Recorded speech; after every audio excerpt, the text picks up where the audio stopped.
think the caller that just called before is part of a group that takes responsibility for bringing down the look of the city by taking chalk and writing on, say the center square, sidewalks, and putting their political messages or their hate-filled messages, or I'm sure I'm going to get a phone call about using the word hateful, and then they're upset because the city people come along and clean up the park. Right. And I think that's what he was alluding to. Ah, okay. Yeah. So I resent that, because when I walk through that park area at Central Square, it's lovely to see things. I really don't want to see other people's writings on the sidewalk. Right. It's sort of like putting a political sign up in Central Square, which isn't allowed. So. Well, it's also, this is a common area, and, I live in a condo association. I'm not allowed to do things in the common area. I can do whatever I want where I live. Right. But not in the common area. So I appreciate that the city comes along, and while they're doing the watering of the planting, they also clean up the area by cleaning off the chalk writings on or the drawings on the sidewalk. Right. Well, that's very good. Well, thanks for calling. You're welcome. And the Bye. Kiwanis Garden looks great. So, anyway, the decriminalization of marijuana, you don't know what happened with that? I think they put it on more time in this. They're going to do some research or something. Okay. And personally, I mean, it's not up to the city. The city it's cannot. Not up to the city. The city cannot decriminalize it. It can only send a recommendation on to the state. Yeah.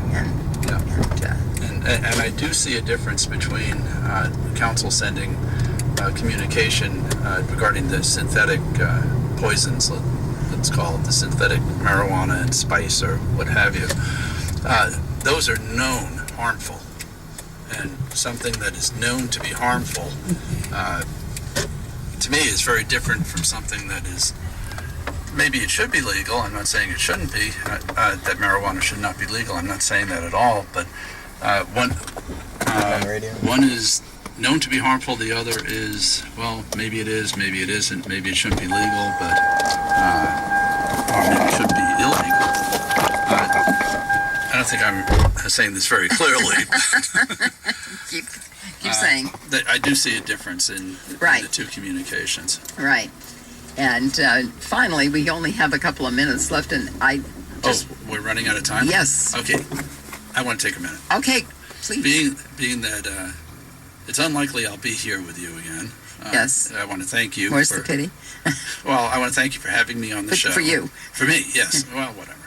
I think you do a wonderful job, a great contribution to the community. Thank you for having me. Well, thank you for being here. I don't want to get into it right now, but this has just been a very enjoyable experience for me, and getting together with my friends that were counselors and having them come on and talk. It's just been great. Try to do something totally outrageous for your last show. Maybe we could have 3 hours of silence. No, bring back some of the more memorable, crazy guests and situations. Oh, that would be different, wouldn't it? And keeps tapes of these things. And I don't know. The best of Cynthia. and we've only got a couple of minutes, but I just wanted to know if you have any thoughts on going into Syria. I know it's not a city matter, but I would hope not.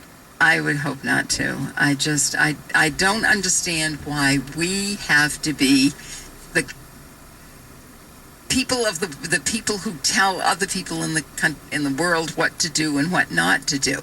If Syria's fighting among itself, and I know it's terrible stuff that they're doing to their people, but why is it our responsibility? Why is it not Denmark's or Italy's or Canada's or somebody's responsibility other than ours? And, we can't even get the agreement of the support of the United Nations. And, the president says, well, we're not going to have any boots on the ground. That's now.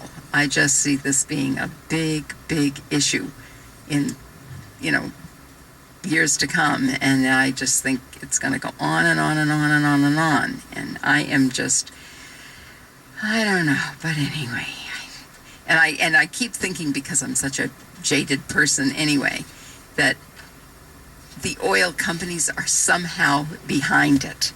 The minute there's turmoil in the Mideast, oil prices go up.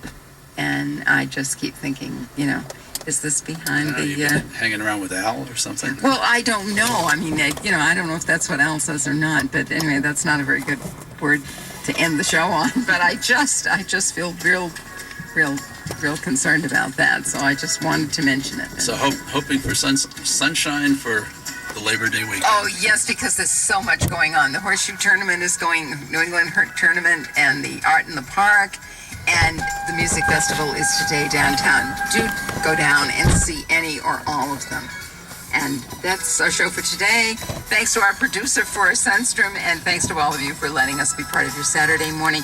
Next week, our co-host will be City Manager John McLean. In the first hour, we'll talk with Carol Monroe, Executive Director of Fast Roads, to find out how that innovation is going to affect Keene and the towns surrounding us. Have a happy, safe holiday weekend. Have a wonderful week, and please do something nice for someone.